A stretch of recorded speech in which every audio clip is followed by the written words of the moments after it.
Good morning, everyone.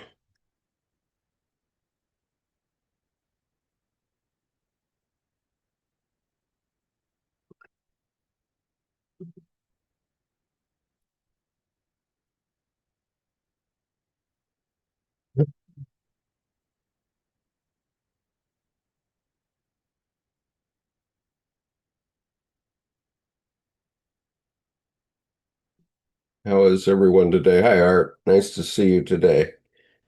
Um, I have a something interesting that just came in my mailroom, so I didn't look at it yet. But the last lectures of C.G. Jung in 1958, and this just arrived from Chiron Publications. Um,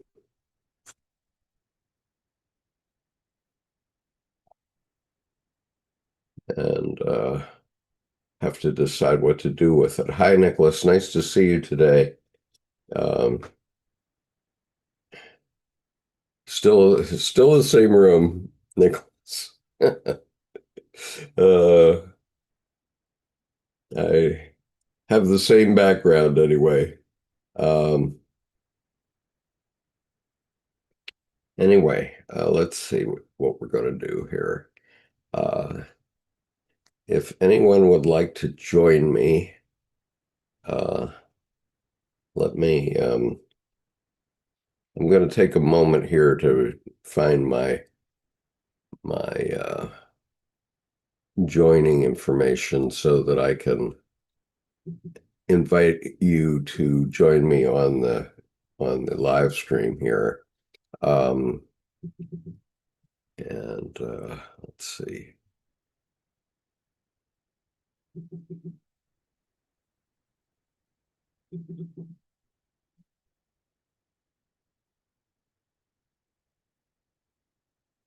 Where is it? Yes, here it is. All right.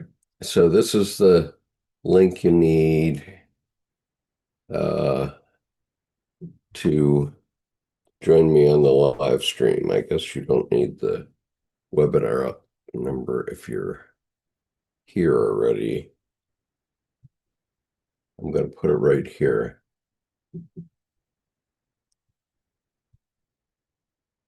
Let's see if it works.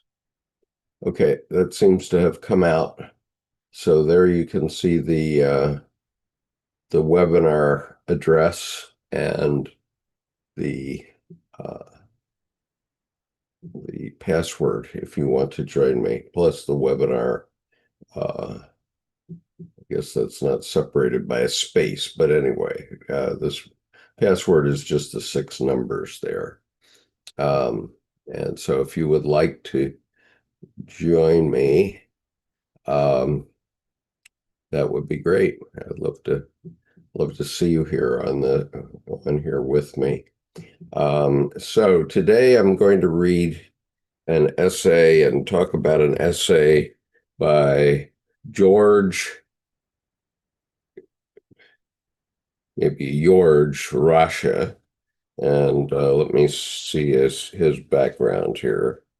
Well, we're reading from this book. Here.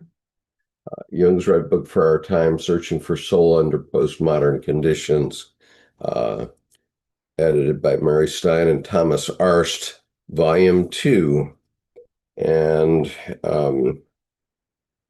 there are 5 volumes in this series.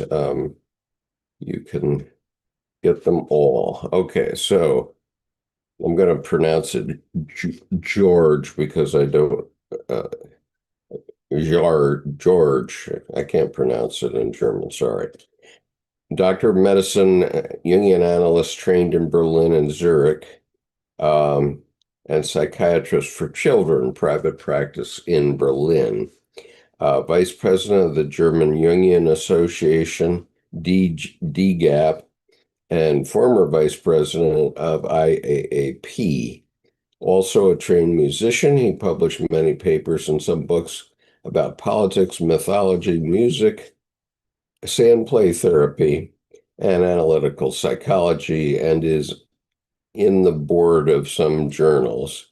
George presented many times in the former Cartona Conference.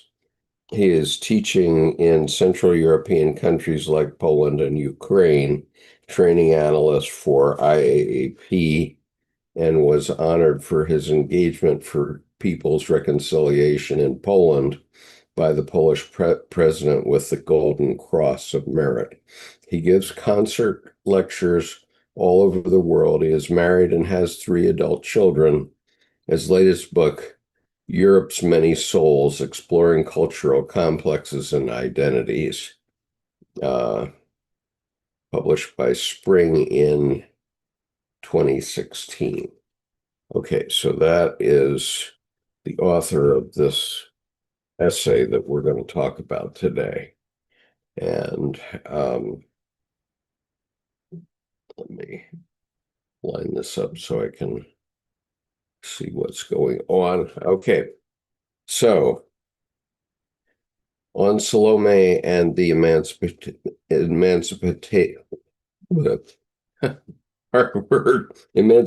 of Woman in the Red Book by George Rasche. And there's a quote from T.S. Eliot: "For the roses had the look of flowers that are looked at." Interesting. Okay. Freud's original interest was to find a neurological substrate for psychological phenomenon. When Jung began his word association experiment studies in 1900, which were based on the work of Wundt and on his studies with Bleuler, Genet, Flournoy, and others, he came across psychological structures that he named autonomous complexes, spontaneous and preconscious modulations of the reaction time to a special trigger word and accompanying physiological, that is, galvanic, alterations, as well as other complex indicators, were related to obscure but meaningful psychic contents, i.e., to somehow bundled mental matters. The search was for a bridge between neurological and somatic observations on one side and psychic phenomena like effects, emotions, inner images, and narratives on the other. Today, too, the newest scientific psychological paradigm is that of emotional intelligence and neuropsychology. Okay, I might add here that as you probably know, Jung's word association test, what and its galvanic response, is a precursor of the modern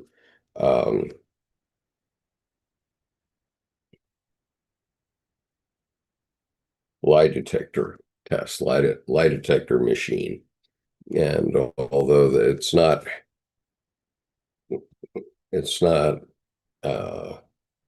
approved in most cases, still it's used, and it's certainly used in our Pentagon. And Sherry asks an important question here. Is there life after death? And most certainly there is life after death, Sherry, but how complex um, and important it um, is up to you to establish during your lifetime. Um, we're here talking about Dr. Carl Jung, and he certainly lives in my mind, in my psyche, and in many other places, as do my parents, for example.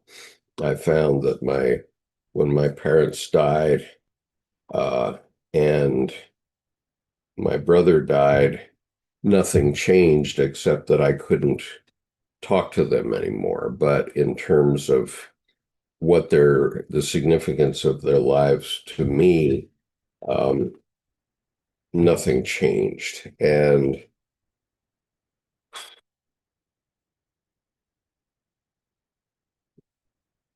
And so, all of us create a ripple on the collective unconscious one way or another. And in 100 years, probably most of us will be forgotten, although in in the sense of being in the conscious minds of everyone, Carl Jung won't be forgotten yet, and probably never will be. And in that sense, as long as there are human beings, there will be people who know Carl Jung and his contributions to the world. Um, Other people, if I take my mother-in-law as an example, she is a woman who has lived the perfect archetypal life of a mother. And she's now, um, and basically she's very introverted. She likes to read. She's 94 years old, almost 95. And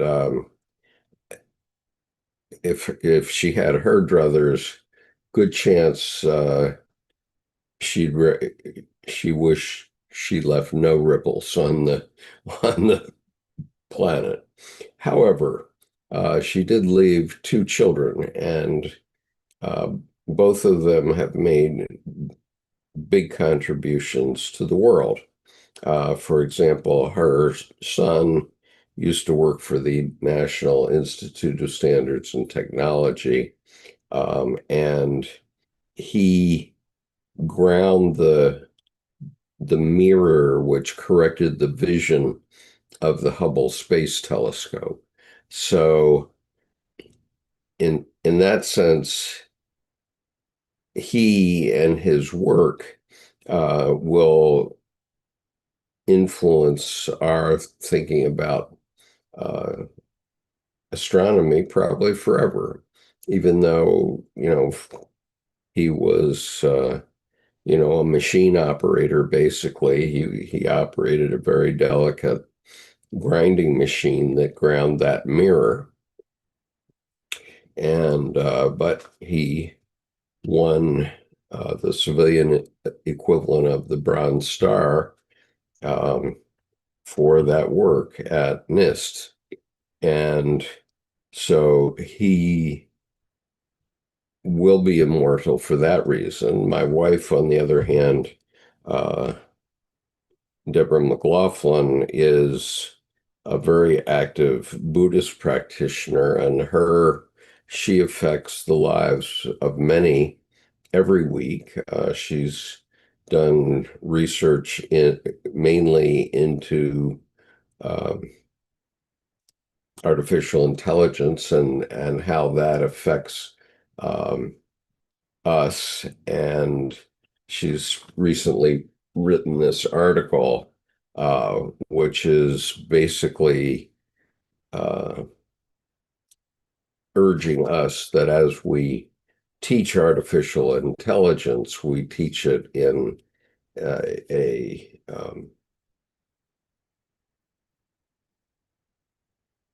how can I say, a humanist way, so that if we teach it to be, um, if we teach it to be Lex Luthor, let's say, or some evil character, then it's going to feed that back to us. But if we teach it to be humane and kind, then uh, we'll have a humane and kind artificial intelligence, which is just a continuation and maybe a expansion of our own abilities and our own collective unconscious. So uh, in her essay and my interpretation of her essay basically says that AI is going to be a sort of addendum and continuation of the collective unconscious, and it's going to be a part of us and is a part of us now. Um, and so, so in terms of, and for me, I mean, is this piece of meat, human animal, immortal, going to have a life after death? No, it's going to be cremated, and there will be nothing left except for the shredder. And but it's not important that my corporeal being be present, because just on this YouTube channel, and I've affected many lives in my career. I'm responsible for about 250,000 jobs in India, for example, in my business career going back quite a quite a few years now, and all that change, all that effect, even though those people probably have no idea about me anymore. Um, but I mean, a few of them do, and a few of their leaders do, but um, not the people whose lives actually I influence very, very dramatically compared to what their life was. Um, they probably don't know what I ever did. And so it's not important for them to know. It's important for me to know, I suppose, in my consciousness. But is my consciousness out there? Yeah, I would say both my consciousness and my unconscious are out there. I mean, you're familiar with my painting. I think most people are familiar with my painting on this channel, but I'll uh, give a quick example for people who may not know. And but let's see. Um,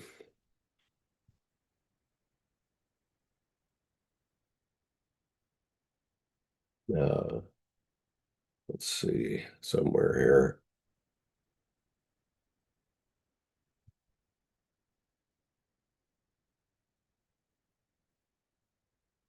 Okay, so if we take this piece, for example, and I'll bring it up for you in a moment. Uh, this piece, uh, here we go. All right, so I paint every day, and I paint for my own health. And what this reflects is my unconscious. Okay, it reflects my unconscious. But when you look at it, uh, it's a mirror. And so your unconscious reacts to it. And let's see if I can, I just want to see if I can get to the description. Okay, no. So anyway, it's a mirror of your unconscious. And, obviously you would have very little idea of what was going through my mind when I was doing this painting, because it's a reflection of my unconscious over a period of, let's say, a month or so. And it has a certain, it, I react to it in a certain way because um, I was there and I did this painting. and it helped me gather together my unconscious. Now, mind you, this is not so that I can be an artist. I mean, like Jung, and I'm taking a page out of Jung's um, thinking, I think.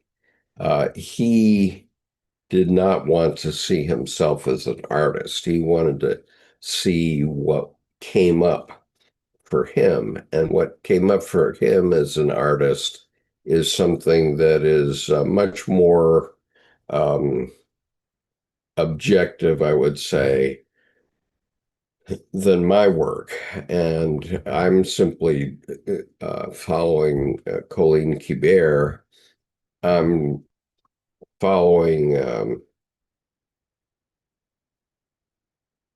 his ideas because I'm painting my unconscious, but I never imagine that anybody except my family might want this painting, okay? But this painting reflects my unconscious during a certain period of time. And when you look at it, it's a mirror. I call these skips mirrors because what you see is not my unconscious, but your own. And so you see it in it, what you see in it, whether you like what you see or not, it's it's your unconscious that's reacting to this. And so that's the point. And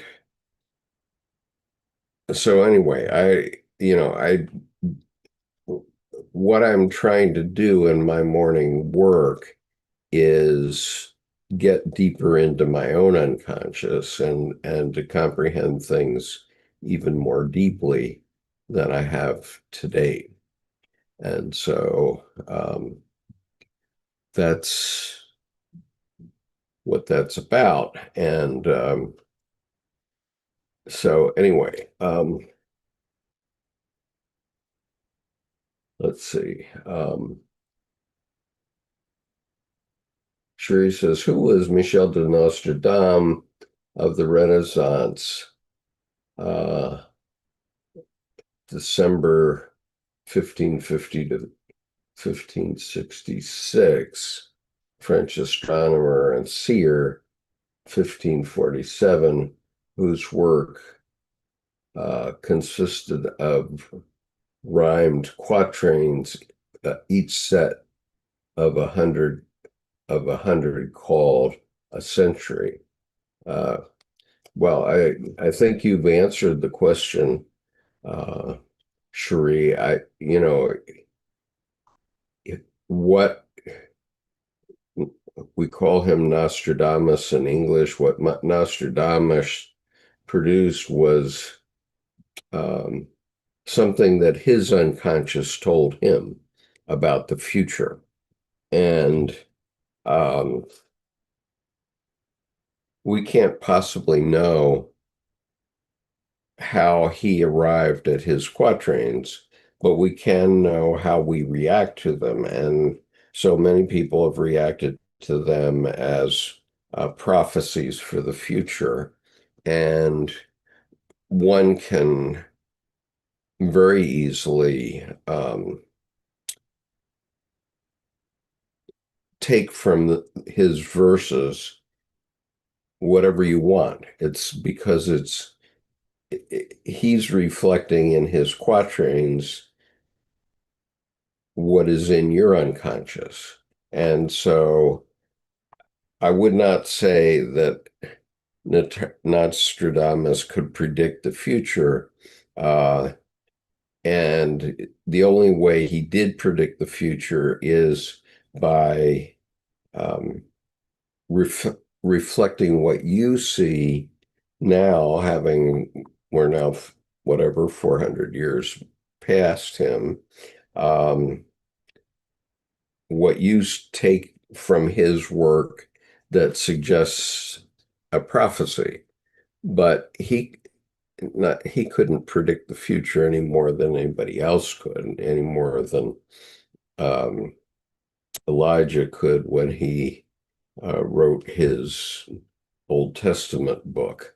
Um, and so, um, all of those are products of the unconscious of individuals. It's very interesting. And Dr. Jung left us with a very long chapter about Nostradamus in his book Ion, which is volume 9, Roman numeral 2, small II, uh, Roman numeral 2 of the collected works is called Ion. And in Ion, there is a chapter on Nostradamus. And so I recommend that you read that. Um, but with the perspective now in the fullness of knowing that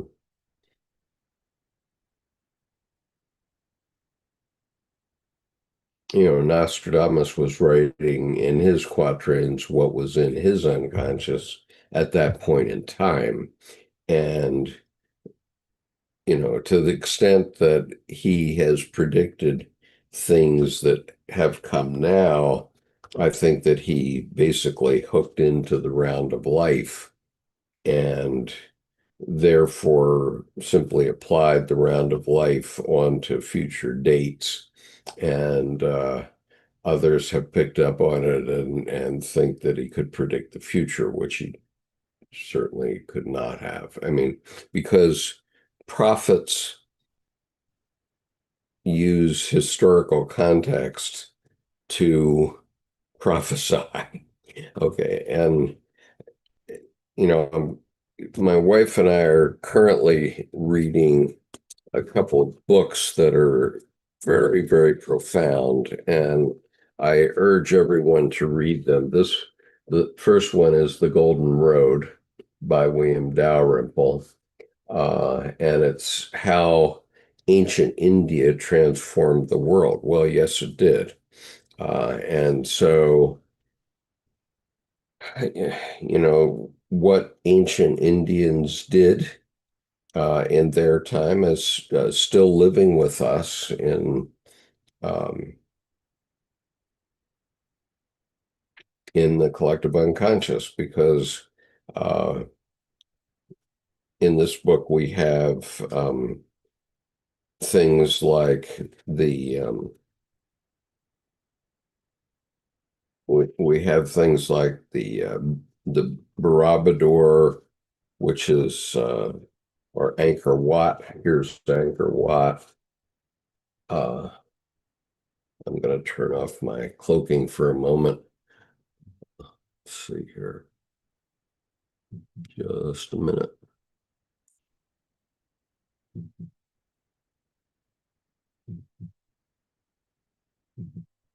Okay, so here is a picture of Angkor Wat, and as seen from the air. Now, Angkor Wat is in Cambodia, and it is the largest religious site in the world, the largest religious site in the world. It's 4 times the size of the Vatican, and the moat that you see around it took, uh, let's see, it took 10 years for 5,000 men, or 5 years for 10,000 men, something like that, to dig that moat. Um, and and then on the previous page, and it's it's abandoned now. And then the other one is Barabador, which is here also. Um, and this is Barabador. This is the top of Barabador. And this is Barabador from the air. And that is the largest Buddhist site in the world. Um, and it is in Java, Indonesia. And both of them have been abandoned by their religious sects, but nonetheless, they're, what the work of even the most humble moat digger at Angkor Wat is still immortal because we still have it. And we can put ourselves in the shoes of any of those people and say, yeah, they're immortal. And so, I mean, as I think it was Andy Warhol who said, um, if you want to be immortal, get to work on building something that will last. And I don't, let's say 100 years from now, maybe these videos will still be in some sort of successor in interest to YouTube, who knows? And they may be kicking around as electrons that are still together. But 1,000 years from now, I don't expect anyone to remember my name.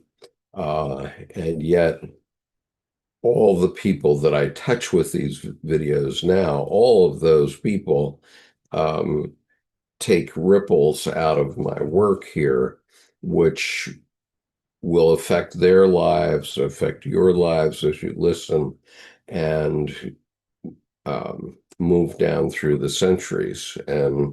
And so those things are immortal. And the follow-on book to this book, The Golden Road by William Dalrymple, is a book called The Anarchy by William Dalrymple also. And that was the previous book. And it's just a remarkable book. I urge you to read them because it will put into much clearer context what it is that is happening to us and to the world um, in the current context of current affairs. And in some sense, I find the Golden Road being making me feel much more optimistic about the future. Uh, and Dalrymple makes the broad observation that when India was open and bringing all sorts of diversity into it, it thrived. And when it didn't allow diversity and tried to control everything, it imploded. And this happened multiple times. And so we can look at our current situation and say, well, okay, so the United States thrived during the uh, the 20th century because we had a very open society and everybody pretty much believed it, regardless of political stripe. And now we have this very um, restrictive point of view, America first and all that from our current president. And we can already see how that is destroying uh, the lives of many people, and mine included. And so these things happen over decades, let's say. Um, but I can take uh, I can take courage from the fact that these things are not permanent, that they've ebb and flow. Okay, so let's see what else is being said here.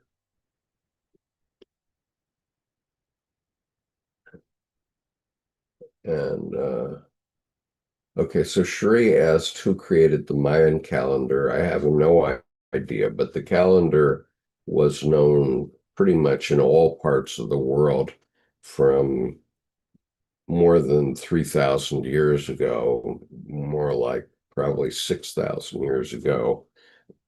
people could predict what the next planning would be. So in that sense, they could predict the future, that there were, next summer it'll be warm and we can plant our crops, or next spring it'll be warm, and even though we're cold now, it'll be warm next spring and we can plant our crops again. And then when the warmth comes, people get out and plant their crops. Sure enough, it's warm all summer. That's a good prediction. And there's a harvest in the fall. And so we've been using calendars and examination of astronomy for thousands of years to predict the future in that way. And so we've just got into more and more detail about that over thousands of years. And so we can predict things. And let's see. Tanner House says, sometimes I pick a tarot card in the morning and in the evening look back at what happened that day. Yeah, you can do that, surely. And what I find is that I never spent much time reading the astrology columns in the newspaper over the years, but it so happens that one of the purveyors of astrology somehow hooked into me several years ago and sends me an astrology piece every morning, and I pay attention to it. I find very often um, the thing that they're predicting for the day has already happened, like yesterday or something like that. And so, it could very well have been, in the stars, uh, but I'm finding it extremely accurate, and it's very interesting in that respect. Um, and so, but again, that is me mirroring what is said. So astrology, like a tarot reader, they feed back, they mirror you, and so they feed back things that will resonate with you, and so I don't deny that that's the case. That when I say I read this astrology column and I say, wow, this already happened yesterday, which is probably when they were writing it. So, who knows? Let's see.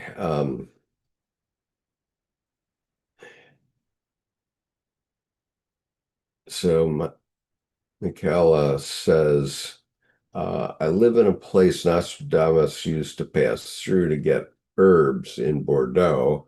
He used the Janus principle basically to predict astrological cycles as well as alchemy, which produced his hypnotic visions. Um, right. There's a lot to that. And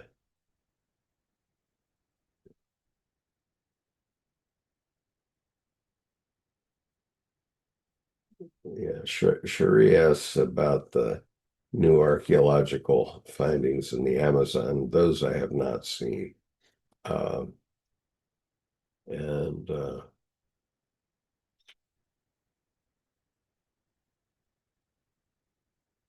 so, what I would say about PBS funding is, at least in my local NPR station, uh, the federal government's donations to the NPR station were only like 4% of the budget. And that's very obviously already being made up by private donations. And so, I acknowledge that there may be some parts of the country that can't get NPR on the radio. However, if if you can hear this video, then you can hear NPR anywhere in the world because my local station is the Washington NPR station, which is WAMU for American University. It's broadcast from American University, but I can just get to my smartphone and say play WAMU, and it will play to me anywhere in the world, regardless. And it doesn't require the airwaves to do it. And so, if you need even if your local NPR station might conceivably, if badly managed, go out of business, um, you can get any NPR station. And so the only thing that has been shut down is the Corporation for Public Broadcasting, which I guess did rely heavily on federal funding. But I think you these are stupid people doing stupid things I mean, the people who are trying to shut down NPR are stupid people because they haven't understood that we can communicate, and if they shut us off from communicating, then they're going to get shut off from their own markets. And anyway, um, so I urge you to read Dalrymple's two books, The Golden Road and The Anarchy. And you'll see what I'm talking about and how these things just never change. I mean, we tend to study history. I've made 44 trips to India over since 1993 and or 94. And I really wish that I knew these things before or during those trips. It would have made some difference. I would have seen more things in India than I have done. And maybe I can get back there someday in my really old dotage. We'll see. But um,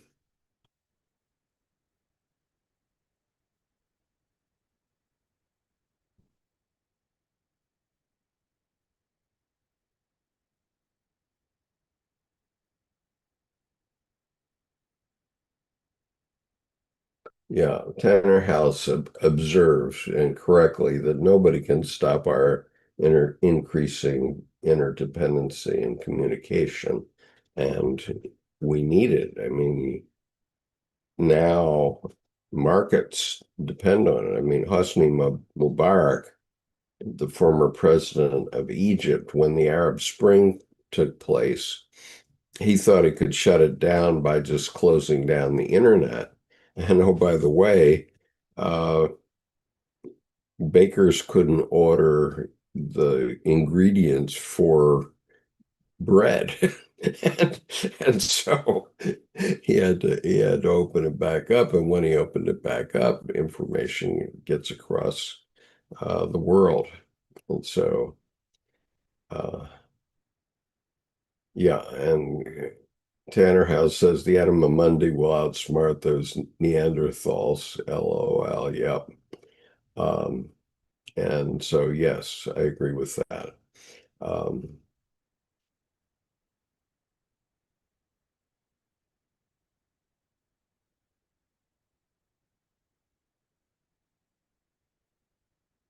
And so, Cherie, I do not know anything about the niche sculpture of the ecstasy of Saint Gian Lorenzo Bernini from 1645.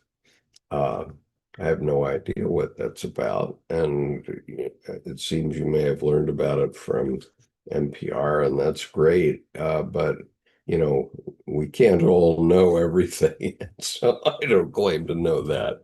So I think what I'm going to do is go back to the reading and read more. I'm reading on Salomé and the Emancipation of Woman in the Red Book by Joerg Rasche. I'm reading from Jung's Red Book for Our Time, Searching for Soul Under Postmodern Conditions, Volume 2. Freud's original interest was to find a neurological substitute for the psychological phenomena. When Jung began his word association experiment studies in 1900, I guess I've read this, but I'll read it again, which were based on the work of Wundt and on his studies with Bleuler, Janet, Flournoy, and others, he came across psychological structures that he named autonomous complexes, spontaneous and preconscious modulations of the reaction time to a special trigger word and accompanying physiological galvanic alterations, as well as other complex indicators, were related to obscure but meaningful psychic contents, i.e., to somehow bundled mental matters. The search was for a bridge between neurological and semantic observations on one side and psychic phenomena like effects, emotions, inner images, and narratives on the other. Today, too, the newest scientific psychological paradigm is that emotional intelligence and is that of emotional intelligence in neuropsychology. The concepts of animus and anima are based on clinical observations on Jung's personal introspection.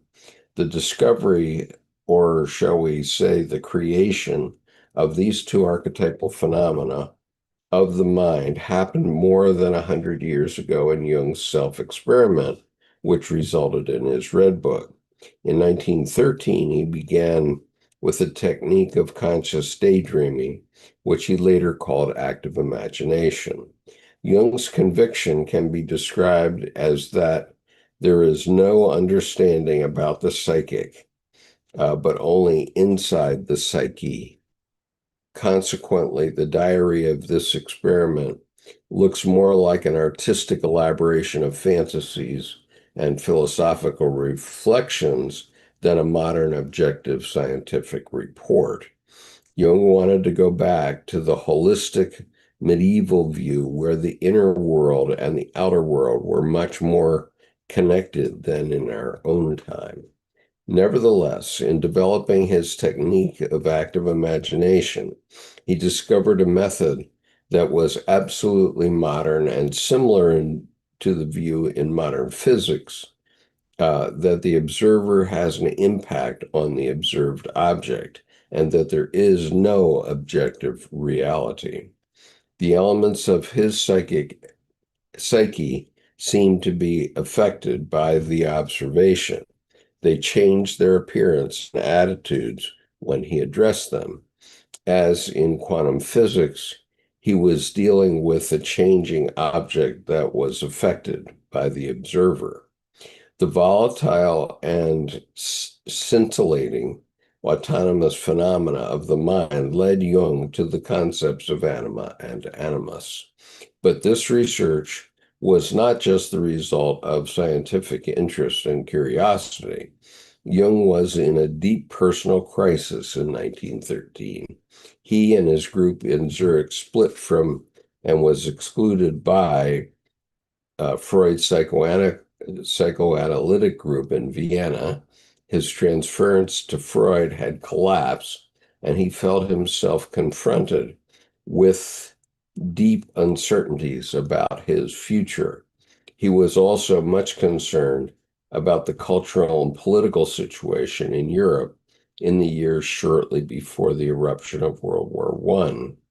In addition to this, his private situation was fraught. His former patient and friend, Sabine Spielrein, had gone over to Freud. A close relationship with Tony Wolff had begun to develop, and his marriage with Emma was in trouble. In this essay, I will examine the figure of Salome in the Red Book and ask how Jung's experience with the figures of the unconscious may have helped him to overcome his inner dilemmas. This is a delicate issue since we do not have much reliable information about Jung's private situation.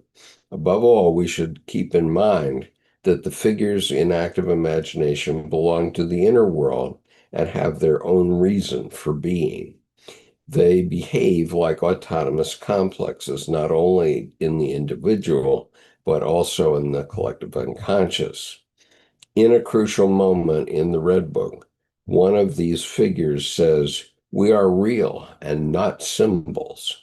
Therefore, in this study, I will circumambulate what I call the Salome complex before looking at Jung's private situation. Okay, so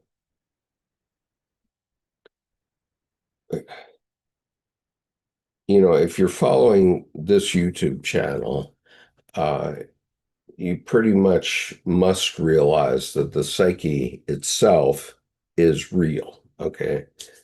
You know, if you dissect a brain of a cadaver, all you're going to find is a bunch of goo sloshing back and forth. And okay, that's the objective reality. But we have um, unconscious realities happening all the time that we don't even think about or know about. For example, our body rebuilds itself every 7 years so that the atoms in your body, with the possible exception, I guess, of bones, um, are not the same atoms that were in your body when you were a child or in your body 7 years ago, whatever that was. And um, and so the only thing that changes is change. That doesn't change is change itself. Everything changes all the time. And um, the figures in the active imagination are surely very real to Jung. Um, and but not because he's hallucinating in a bad way, but because he's interacting with his complexes, and the way he envisions them is by these figures. Now, if you take my paintings by comparison, um, they're certainly very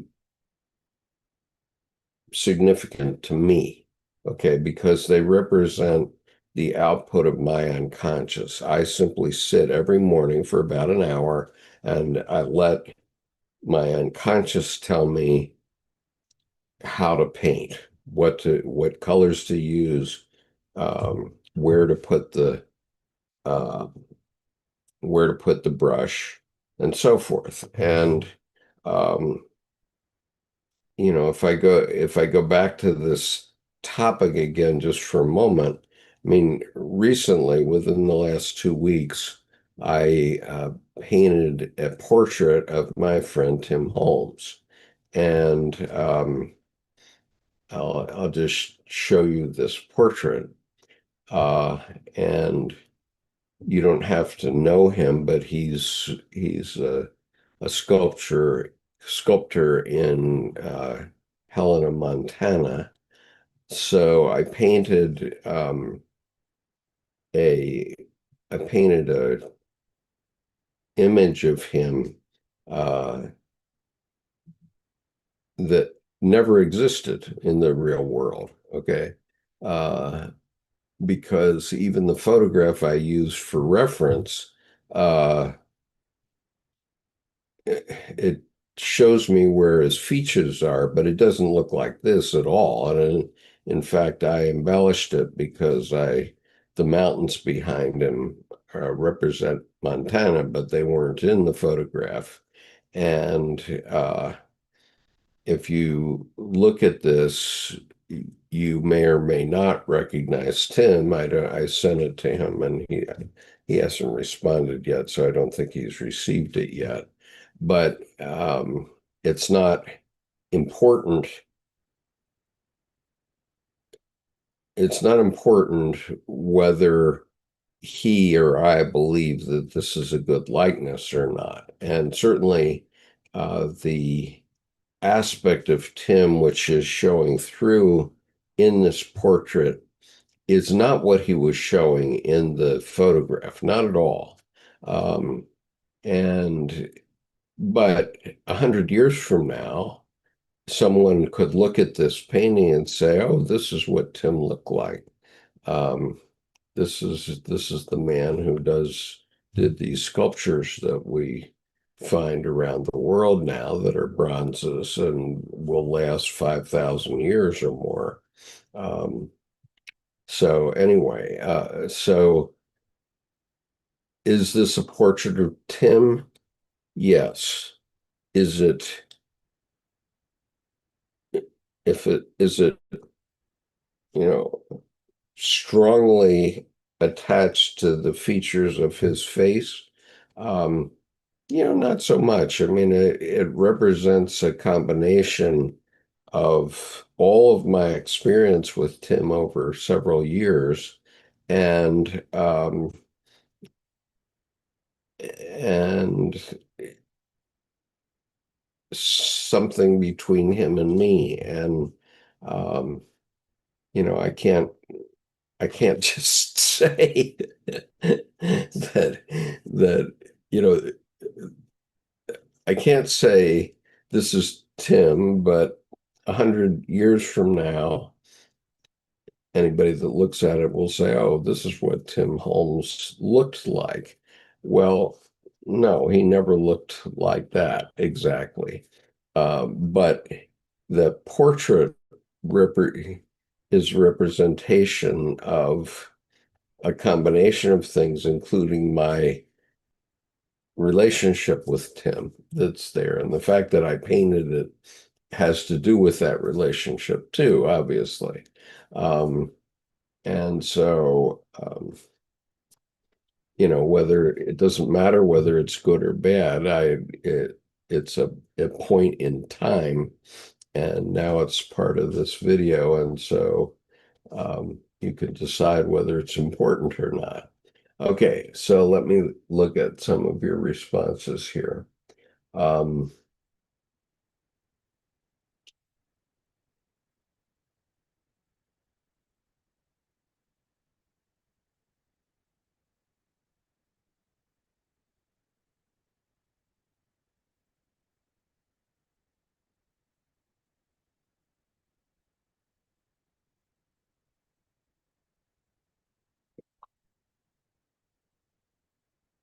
so I think I'm just going to leave this discussion to cook here.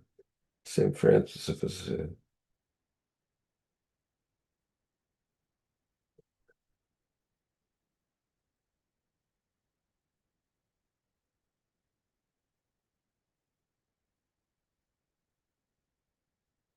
So Richard says the saints had the freedom from sin that allowed many of them access to the psychic realms. Absolutely. Yes, I agree with that. Absolutely. Um, and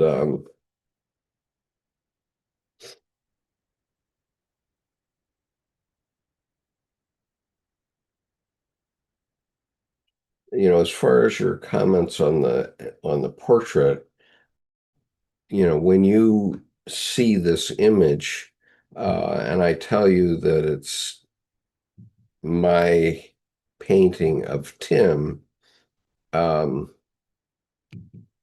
what you're seeing is what your unconscious, how your unconscious responds to this um, image, which is on a very small, flat piece of paper. It's only 5 inches wide and 7 inches high, so it's a pretty small portrait. And and yet it expresses, um, it expresses a lot in the painting in terms of my relationship with Tim and so on. But you won't know about that, so you won't, um, you your unconscious will react to it the way your unconscious reacts to it. And as I, and so is this a true trompe image of Tim as he actually appeared on that day? Absolutely not. Okay, it is not that. And this is why um, people want painted portraits, because uh, they express something else than what a photograph does. Yes, a photograph will get the objective physiology of your body exactly right, but they don't express uh, anything about the artist, about the person who's being painted, any of that. And so as you look at that, it means different things to different people. And as you look at it, you can say, "Oh well, God, I really like that," or "God, it's really stupid, and he did stupid things." Like I would say, there's certain things that I would do differently if I painted it again, which I may do. Um, and but it expresses more than just what a photograph is. And so when I refer back to trompe l'oeil, which is a form of art that evolved before, um, let's see, it evolved before cameras, okay? And so if you have a trompe l'oeil painting from 400 years ago, you can see exactly a photographic image of whatever the painter is doing, pretty much. And if you see a new one, that's what you're seeing too. But the point is that those, we have cameras for that now. And so I'm not sure how much they express, other than maybe the artist's respect for the scene that he or she is painting in. And so in that sense, yeah, you can see the respect of the artist for the scene that they are looking at and trying to create exactly. Um, and so there is an unconscious component, which is not present with a photograph. Even if you change the mood in a photograph by the lighting or what have you, um, it's just a photograph. There's no psyche there, um, and um, and it's your unconscious that has to put something else on it. And yeah, I mean, to a certain extent, we can love photographs like we love paintings. Yes, we can. Um, and therefore, they become an art form. But they don't express that much, as much, let's say, as a painting does. And so,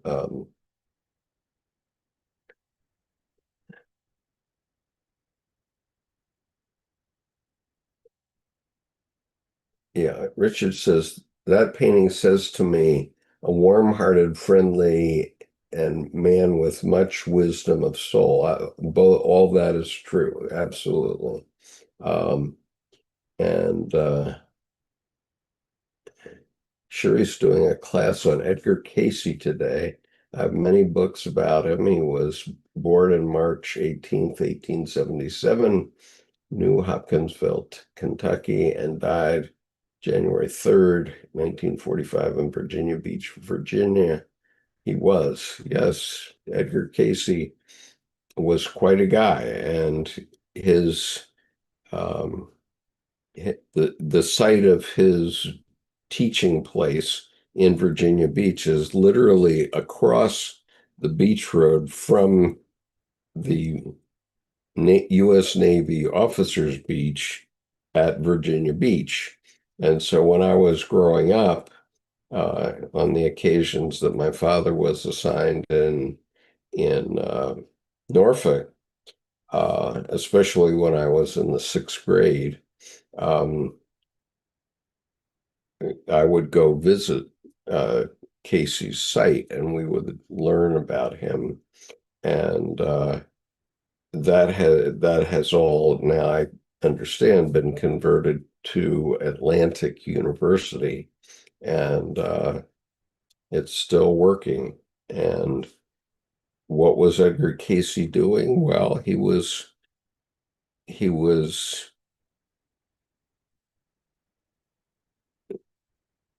I would argue that he was doing the same things that all healers use, which is to make available uh, the healing power of the unconscious. That's the main thing he did, and that's the main thing that all psychics do. Um, American Faith Healer, he opened up a hospital in Virginia Beach, where he established a hospital in the Association of Enlightenment in 1931. Star of the Sea, who must have been skipping another lifetime. Uh, yeah, probably. Um, and you know, one of the things that one connection I have with Edgar Cayce is that one time Debbie and I went to Virginia Beach to, I think, go swimming, and I was reminded of Edgar Cayce, so we went on to into his place, and they had some glasses that showed light and pulsed light into your eyes, except you had to close your eyes with these glasses. So they look like sunglasses, but you can't actually see through them. And it has a little switch, you turn them on and it pulses certain light. And so it very quickly can put you in a beta or a theta state, a psychological state. And I swore by them for years because um, if I was traveling, and I did a lot of traveling in North Carolina back in the 90s, um, driving back and forth, and I'd get very tired and I'd go into a service area and I put these glasses on and turn them on to one of these states. I forget whether it was beta or theta. And I would see the pulsing, but very soon, within like 30 seconds, it would stabilize into simply a white light. And I would let that go for maybe 10 or 15 minutes, just seeing this white light that wasn't a light white light that was being projected from the glasses. It was a white light that somehow my mind converted to a stable image of bright light. Okay, so it may relate to what some people have uh, experienced in numinous moments. Okay, that's a possibility. Um, but if I use these glasses for 10 or 15 minutes, I forget what they're called now, but they're quite findable still on the internet. Um, if I used them for 10 or 15 minutes, it would be like I was refreshed, like I could then drive on for a full another 8 hours without stopping. It's quite something. Uh,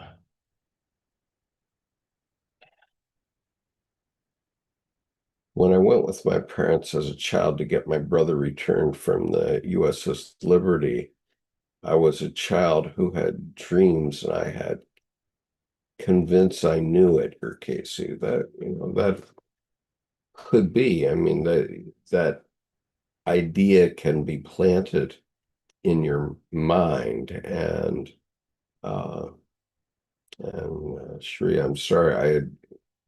I'm sorry about your brother and the Liberty, of course. And for anybody who's listening to this who's too young to know, um, I would urge you to look up the USS Liberty on Wikipedia, and you will see the fact that in an earlier Israeli war, the so-called Six-Day War, the Israeli Air Force attacked the USS Liberty and killed many men on the ship and nearly sank the ship. And and God knows why they did that. Anyway, um,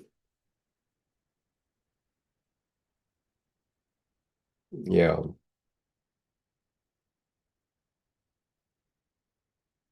sure. He said I didn't know who he was, but he came to me. Yes, and I have no doubt that those,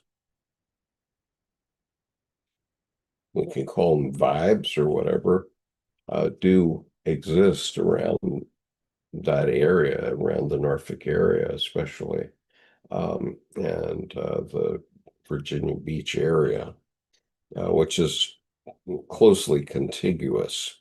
So anyway, let me read on about the blind Salome.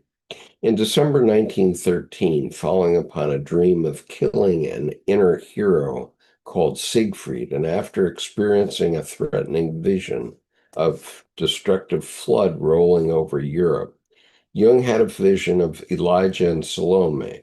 It was one of the most important active imaginations recorded in the Red Book. Before Salome stepped forward onto his inner stage, Jung saw an old man like one of the old prophets. At his feet lay a black serpent. Then a beautiful girl, blind and walking shakily, came out of a house with columns. The imagination suggested the image of Eve, the tree, and the snake, and the story of Ulysses and his comrades who were bewitched by the sirens and Circe. At first, Jung was confused and afraid, but he endured the tension. Then the old man addresses him. Elijah, do you know where you are? I. I am a stranger here, and everything seems strange to me, anxious as in a dream.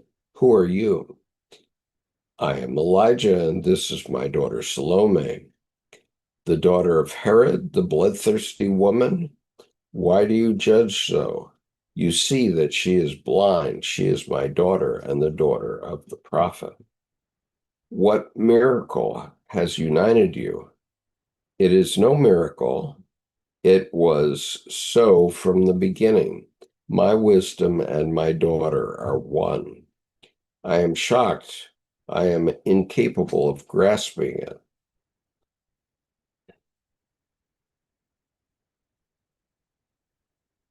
I forgive my astonishment. Am I truly in the underworld?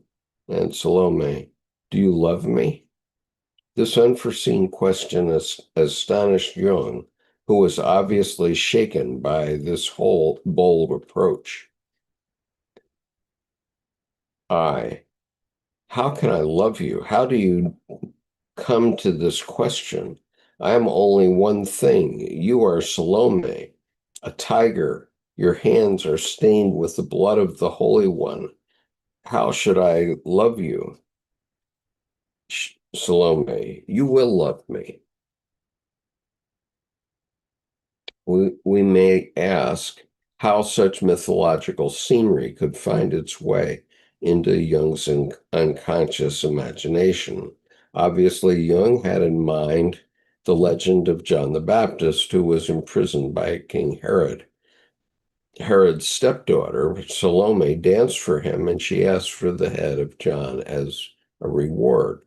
The bloody legend was elaborated by some famous writers and artists of the fin de siècle, and Salome became an image of the terrible femme fatale. Richard Strauss wrote an opera on the subject using the libretto from the drama of Oscar Wilde. Beardsley's illustrations were famous, and Strauss's very successful opera was on stage in Zurich from 1907 on.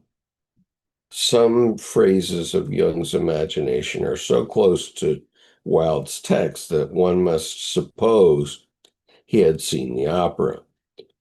Maybe Salome's appearance in active imagination was triggered by unconscious memories of the opera.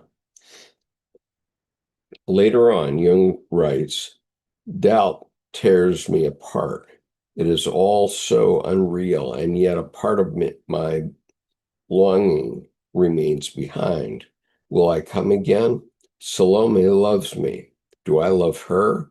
I hear wild music, a tambourine, a sultry moonlight night, the blood-staring head of the holy man,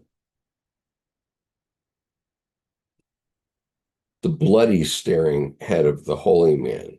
Fear seizes me. This is exactly the atmosphere of the opera. Elijah in the Old Testament prophet guides his blind daughter, Salome, on his arm. She cannot walk without his help. In the opera, Salome is a dancer and sees very well. In the symbolic world of imagination, therefore, blindness must have a meaning. It is about losing orientation.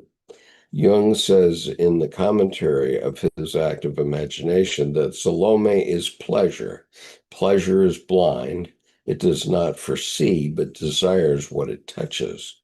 Elijah gives an explanation for Salome's cruelty. Elijah, but she loved a holy man, I, and shamefully shed his precious blood. Elijah, she loved the prophet who announced the new God to the world. She loved him. Do you think that because she is your daughter, she loved the prophet in John the Father? Elijah, by her love shall you know me. What my eyes see is exactly what I cannot grasp. You, Elijah, who are a prophet, the mouth of God, and she, a bloodthirsty horror. You are the symbol of the most extreme contradiction. Elijah, we are real and not symbols. Here we see Jung struggling with his feelings for Salome. He fears to lose his head like John the Baptist. In the active imagination that follows, he feels compassion for her, Salome.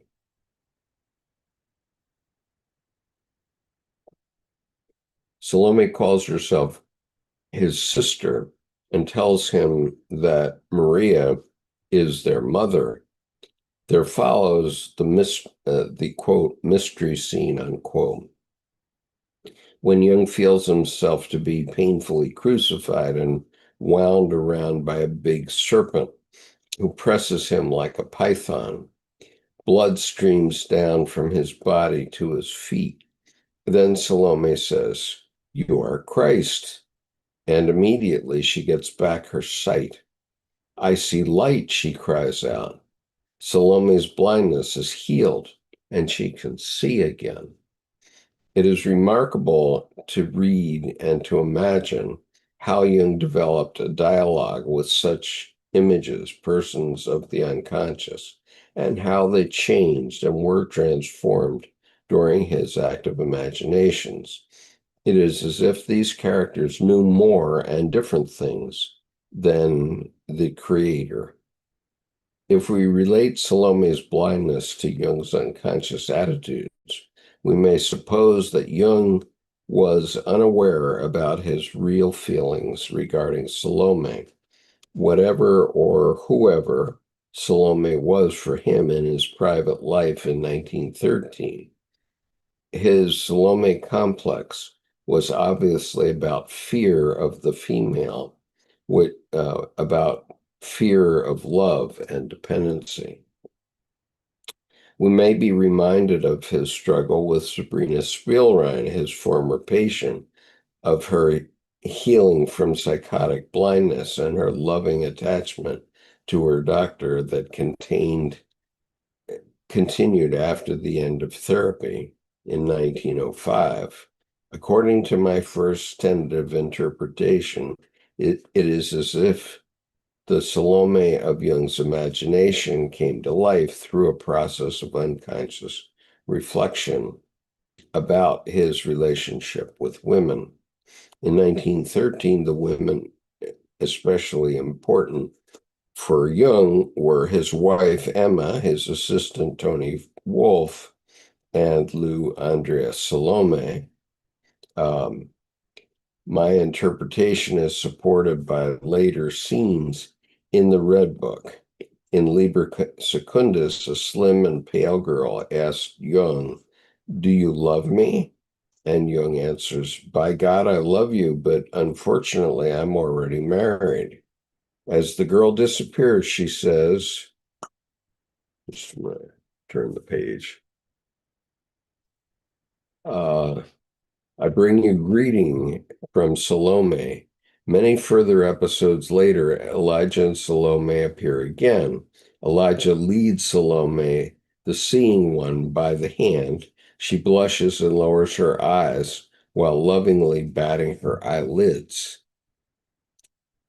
Elijah, here I give you Salome. May she be yours.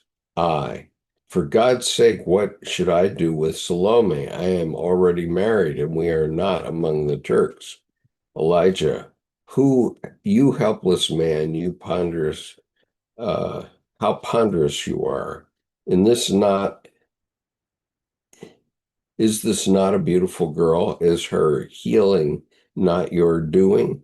Won't you not accept her love as as the well-deserved payment for your trouble? It seems to me that a rather strange, it seems to me a rather strange gift, more burden than joy. I am happy that Salome is thankful to me and loves me. I love her too, somewhat. Elijah, old man, uh, Elijah, old man, listen. You have a strange gratitude. Do not give your daughter away, but set her on her own feet. Salome, I thank you for your love. If you really love me, dance before the crowd. Please people so that they praise your beauty and your art. And yes, and your art. Salome, what a hard and incomprehensible man you are. Here, Jung seems to speak from a modern, enlightened position as an advocate for women's emancipation. Women should stand and walk on their own feet. It is about female empowerment. The key figure in the European movement for women's liberation in his time was Lou Andreas. Her maiden name was Salome. Interesting.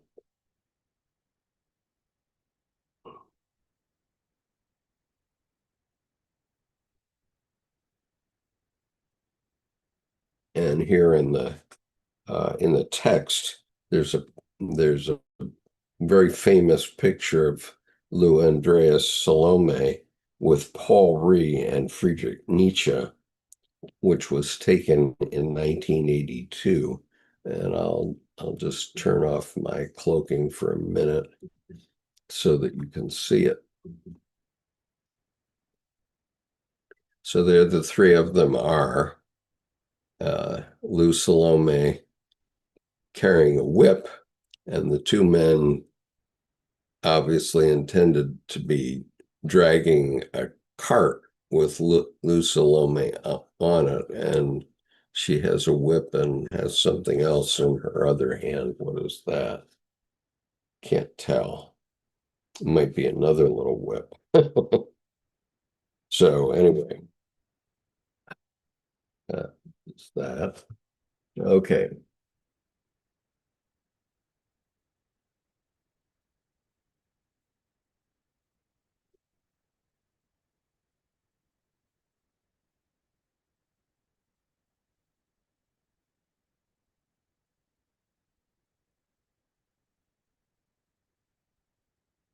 Tanner says this reminds me of the story, The Handless Maiden. Yeah, maybe.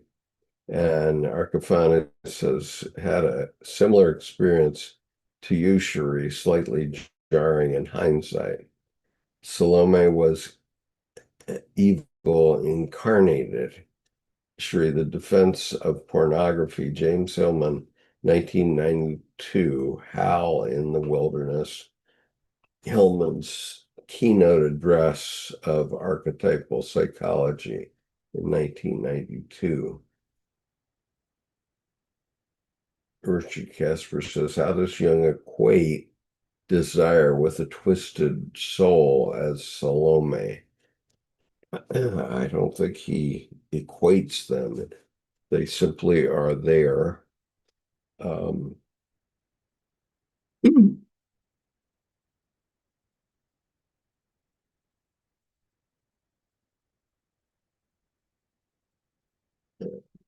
Cherie says, please also watch these two videos, Atomic Echoes, Untold Stories from War, two friends lasting trauma of the Hiroshima and Nagasaki bombing.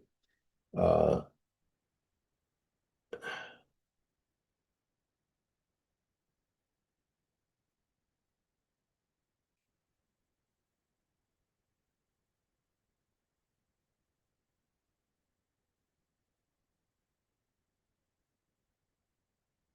Cherie says, atomic bowl of football on the ground, at the ground, less than 5 months after the atomic blast, an all-star football game in Nagasaki. We did not have to throw those two bombs, misguided minds. Okay, well, it so happens that I spent 8 years in Japan and had a lot of work in Hiroshima over the years. Um, Long time ago now, and back in the 80s. And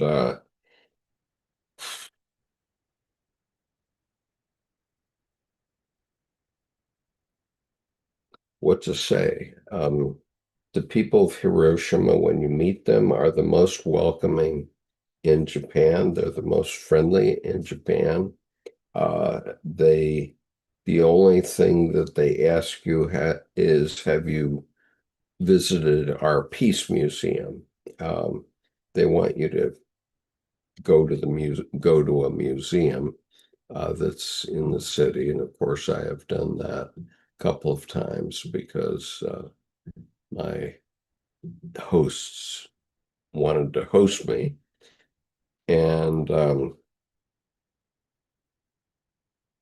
it's as you would expect, but many Japanese that I spoke to about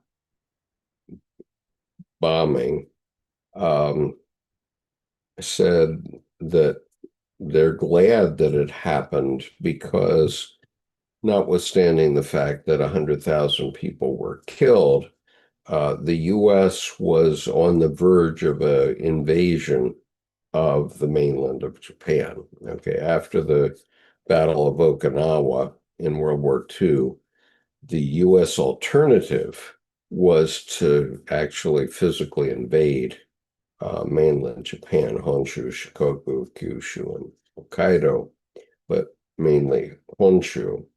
And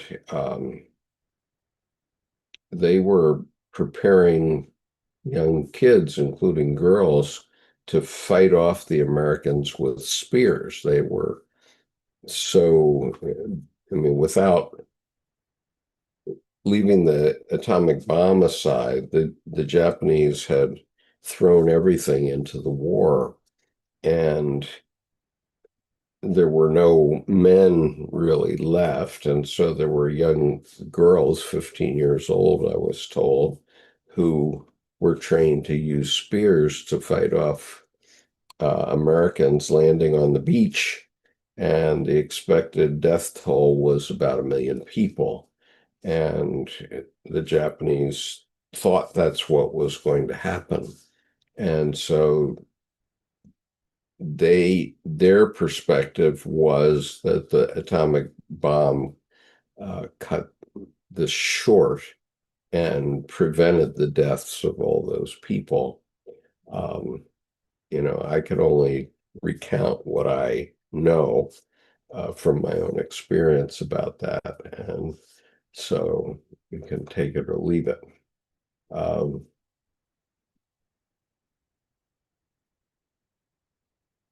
yeah, Cherie, this was the 80th anniversary of the atomic bombings this past week. Um,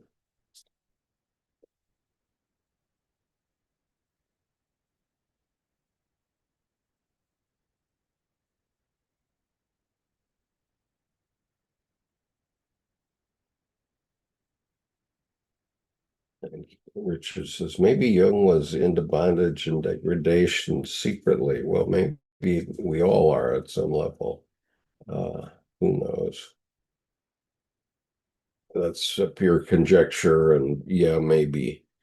And certainly the picture of Nietzsche and Lou Salome um,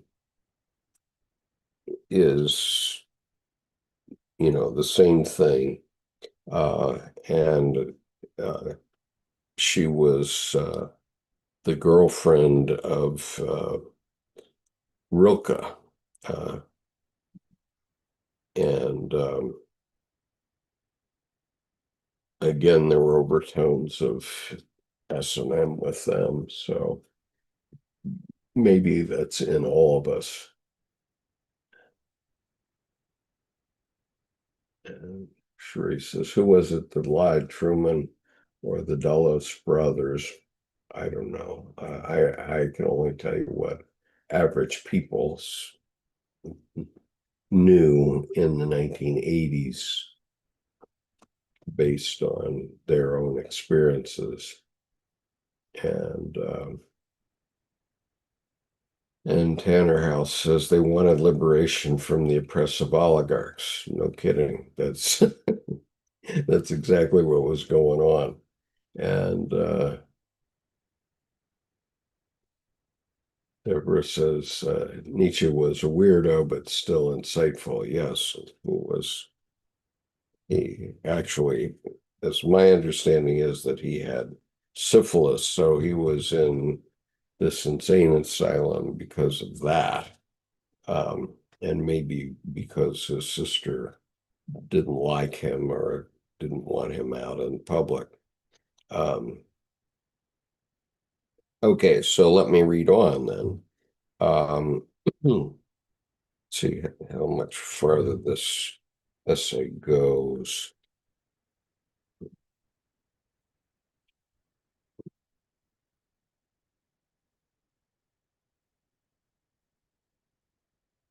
Okay, well, there's a great detail, including long sections about Sabine Spielrein, uh, Tony Wolfe, and Jung. And so I'm not going to be able to get through this today, no way. But um, I think I can read this next section, which is the real Salome, referring to Lou Andreas Salomé. Um, and so here it is. Um,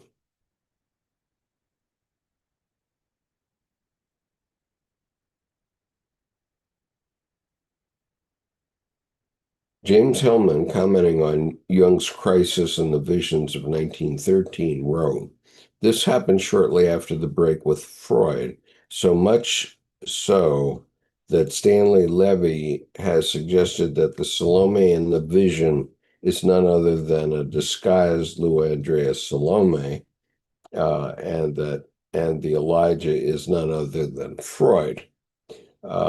We will follow this line of thought for a bit.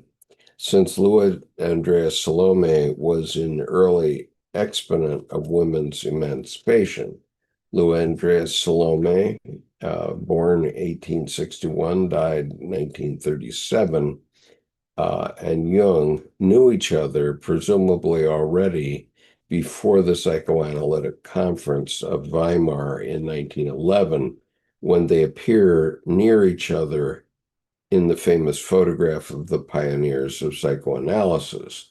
Lou Salome came from Russia and studied at the University of Zurich from 1880 to 1882, just as Sabina Spielrein did later. After she went to Rome for a period, where she met Friedrich Nietzsche, whose proposal of marriage she declined. From 1882 to 1885, she lived in Berlin with the philosopher Paul Rée. Um, Nietzsche arranged the famous photo of Lou in a carriage holding a whip with Ray and himself shown as draft animals.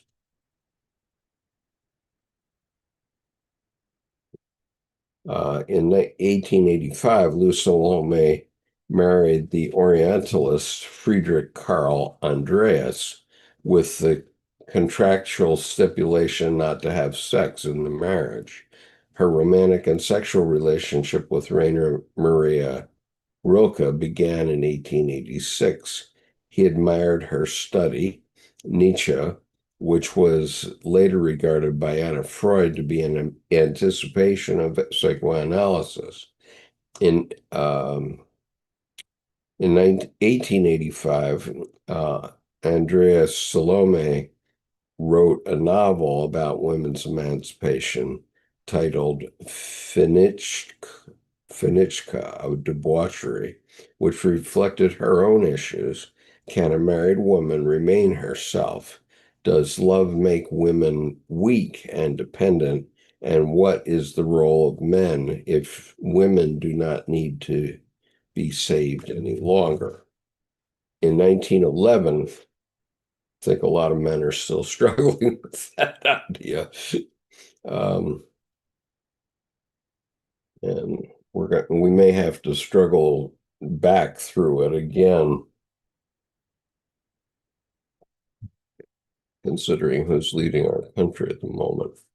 Okay, in 1911, Andreas Salome, by now famous European advocate for women's rights and a femme fatale, uh, attended the Third International Conference for Psychoanalysis in Weimar, invited by psychiatrist Paul Bejer, another of her admirers, who spoke about psychosynthesis, a project not far from Jung's ideas.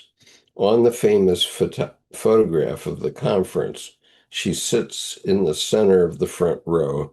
Nearby are Emma Jung and Tony Wolff. Shortly thereafter, she sent a paper to Jung for publication in the Jahrbuch. Jung and Freud would have accepted it for publication, um, but she withdrew it at the fatal conference in March of 1913.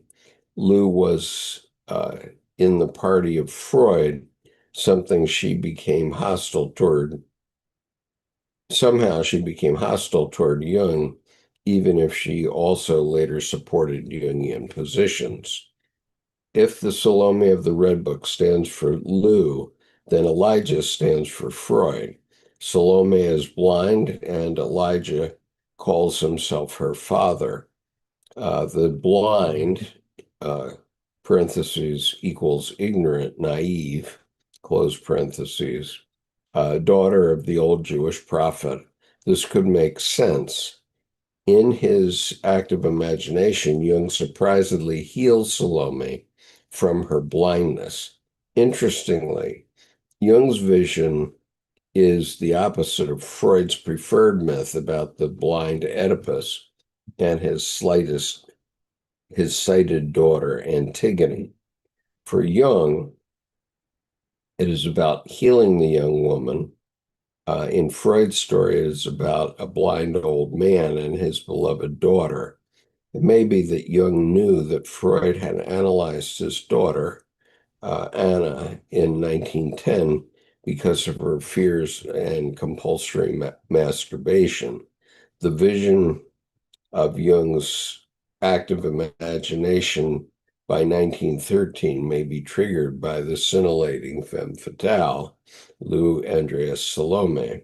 The imaginary Salome declares Jung and herself siblings. Elijah Freud then would be the common father, but instead of loving Jung, the real Salome betrays him and takes the part of the Jewish prophet.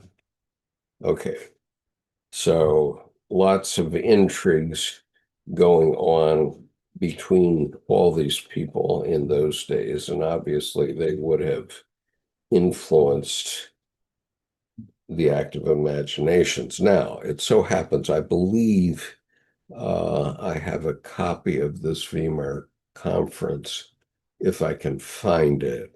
So let me just take a look and see if I have that picture. It is, yeah, I think I have it here.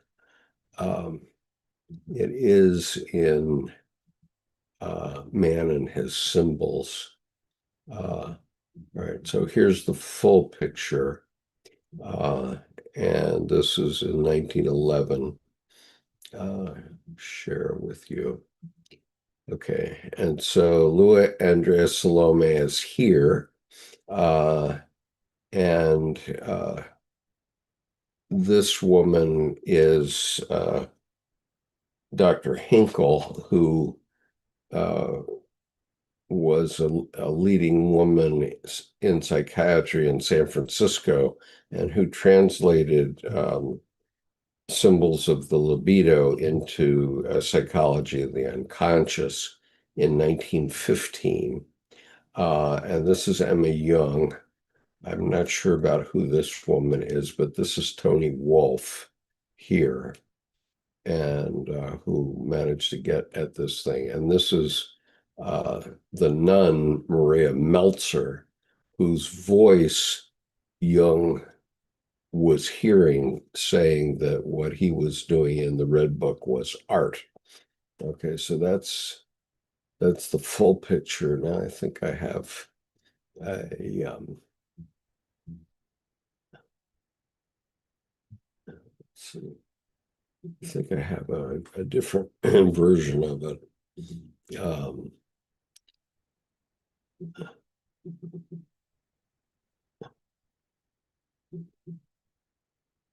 Let's see.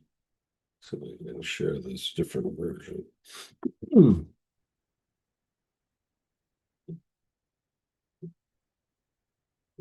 Okay. Easier said than done. I apologize.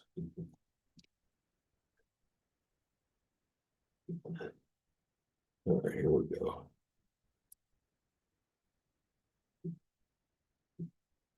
No, it's not in there because that is the YouTube. Okay, this is it.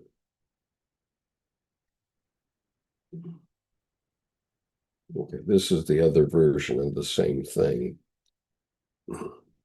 which shows the close-up of the women, and especially noteworthy here, Tony Wolfe, Emma Jung, I think her name is Dorothy Hinkle, and Lou Andreas Salomé. I forget who this woman is, but this was Maria Meltzer, who was one of Jung's analysons. She was a Dutch nun. Okay, so that is that. Um,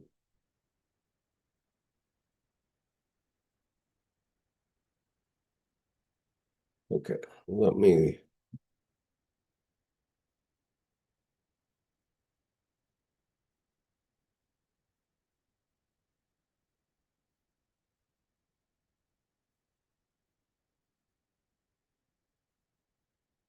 Yeah, Deborah C says, I don't think we need to know about everyone's sexual proclivities.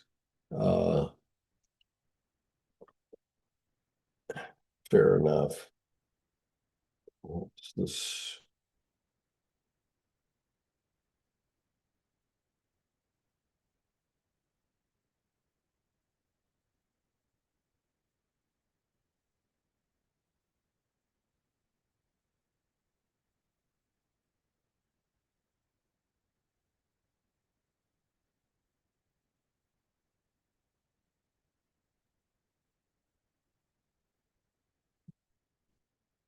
Well, Richard, I don't know why YouTube refused to your comment. I was not paying attention, so I don't know what the comment was.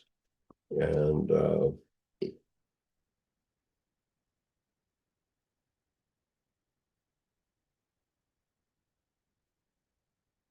Deborah says blindness is also about unconscious mind not being resolved into consciousness or integrated maybe into consciousness. So the person is driven by fears and etc. And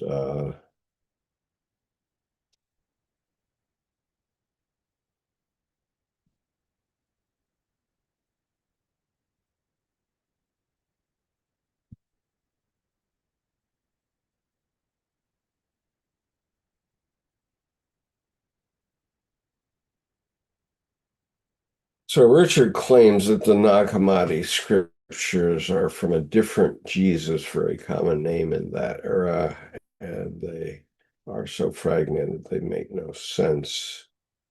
Um, I don't, I'm not going to get into that argument today, Richard, because I have read the Book of Thomas and it seemed to make sense to me. Um, but what do I know? Nothing about this. Okay, what I'm going to do is stop at that point, and the next subtitle in this essay is called Femme Fatale of the Fin du siècle, which means femme, femme fatales in the end of the century. And obviously, this writer is going into great detail on Sabina Spielrein, Tony Wolff, and Carl Jung. And if you want to have a cut on what this is about, uh, go look at the movie A Dangerous Method. I very much like that movie, although Jungian analysts criticize it, and who knows what the truth is, but it's somewhere in these books and all the different people talking about it, there's a truth. And that's what we're looking for. We're actually looking for the access to the healing power of the unconscious, which is somewhere in all these truths that people are saying. Um,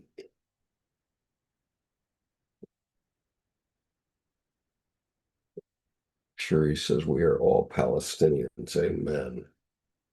Um,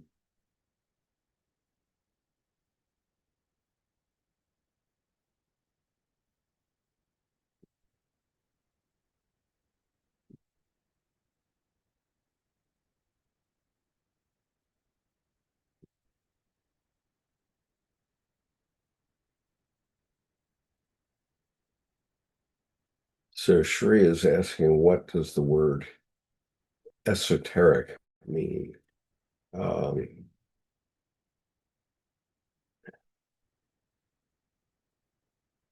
and Tanner House gives us the definitions. Exoteric is teaching for the masses, and esoteric is teaching for the adult, for the adept. And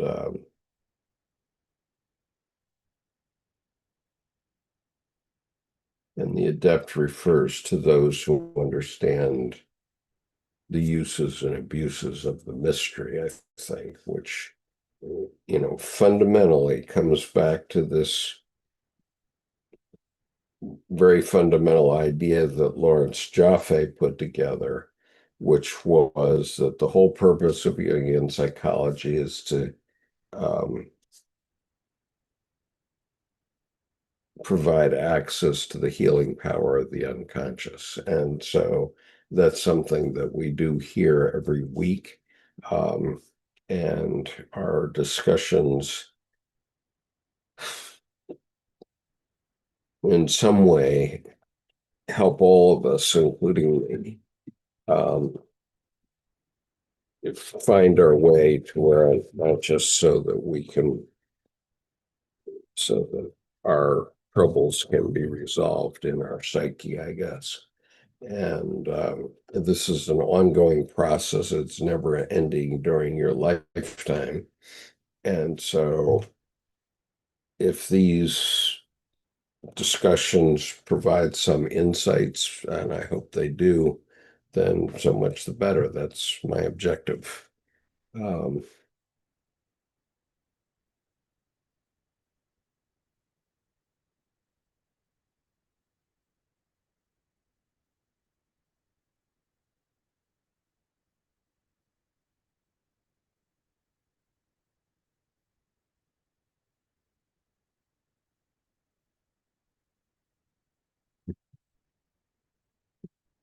Deborah says Jung was remarkably sanguine and balanced. His own parents were archetypes. Um, and Richard says secret knowledge of a sketchy nature. Um, you have to take from it, Richard, what you get. If it's sketchy, it's your sketchy, nobody else's, right? And Deborah says, like his mother was very emotional and psychic, his father dry and authoritarian. Resolving that is a life's work for all of us, but thank goodness Jung took it on. Jung listened to myriads of demons, in my opinion, and gave them credence over all. Well, Jung analyzed, according to him, about 80,000 dreams in his lifetime. And all of those dreams have their origins in the unconscious of his analysons. And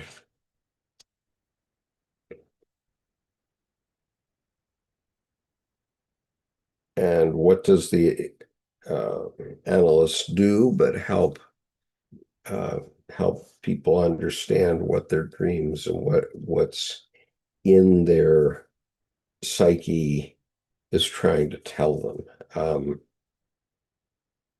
And and they're real. I mean, dreams are messages from your unconscious telling you something that you need to know.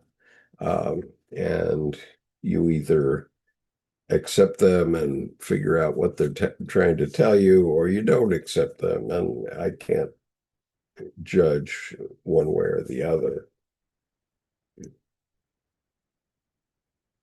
So Shri says, I drowned at 5 years old in a river and I had visions at the bottom of a whirlpool with fish looking back at me. I was laughing and drinking water in, and a white light I saw pulling me up. I th Yeah. So Tanner House, I wouldn't take offense to the term sketchy. Um, they're his sketchy, and you can refer to your own unconscious in your own way. Uh, and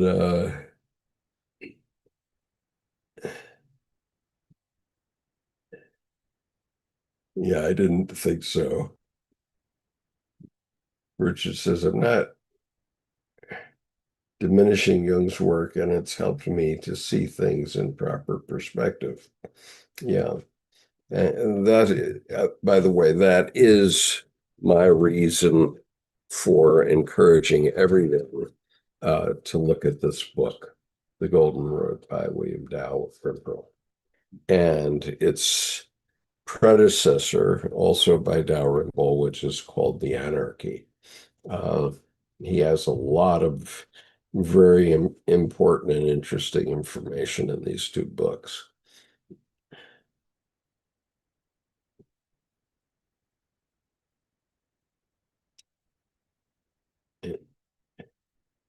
So Sherry says, it wasn't a dream. My grandpa, who was a Cherokee Indian, brought me back to life, and he asked me if I had been afraid, and I answered no.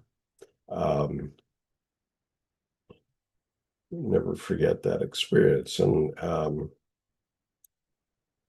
you know, I've heard a similar story to that, Deborah, which was there was a bunch of family camps along Canandaigua Lake in upstate New York, one of the Finger Lakes. And Humphrey Bogart, uh, at age 2, fell off one of the docks and nearly drowned. And the father of the man who was my best man in my wedding went and pulled him out, saved his life. And I don't know that that means much of anything, but such things do happen. Um, and so we all know Humphrey Bogart from Casablanca and other movies that he made during his acting career. Um, and we wouldn't have them but for the father of my best man. So that's an interesting coincidence, I guess. Uh,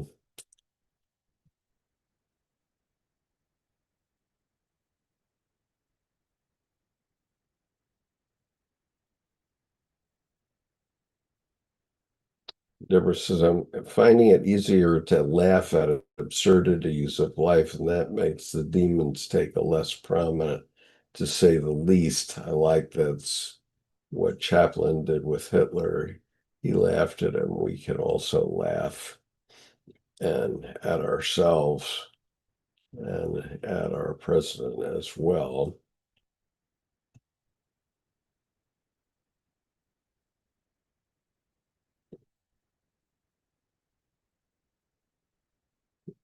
Deborah says, I was staying with a comedian, and he was in a closet homosexual. I stayed at home one night and had an awful dream. Laughter is essential to break tensions. Well, laughter and jokes and humor actually does come from the unconscious and comes from the collective unconscious and things that we know but don't think we want to know. We have to know them. So, gosh. Okay, I'm going to wrap up for today, and thank you, everybody. I have to go back into school starting Friday, so I'm still going to be doing this, but I'll be back to being tired every Sunday. So, anyway, see you next week. Peace.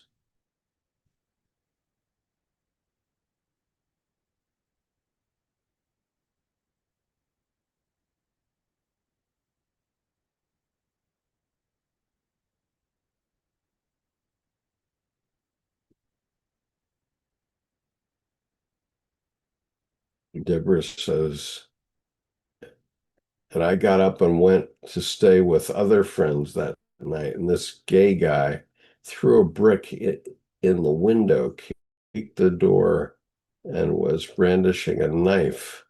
Oh my gosh.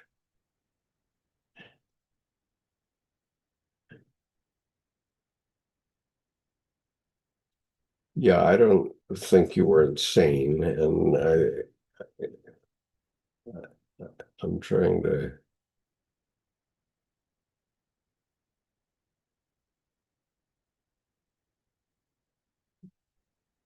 Oh, okay. So this was a dream that Deborah had.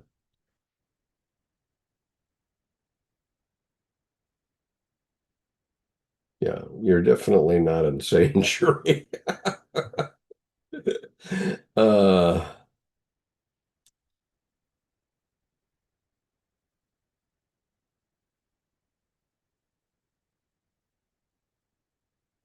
yeah, and I would just say, whenever my mind wants to tell me I'm on track, the wrong track, it gives me execution dreams. I'm executed in any which way that is possible. Um, and and these days, and even when it was happening to me a lot in my 40s, it's happened to me periodically through my life, but in my 40s, it was definitely happening when my career wasn't going too well at that time. And I would just wake up and say, "Well, tell me something I don't know." And uh, gradually I worked my way out of it and went and founded a public company. So there we go.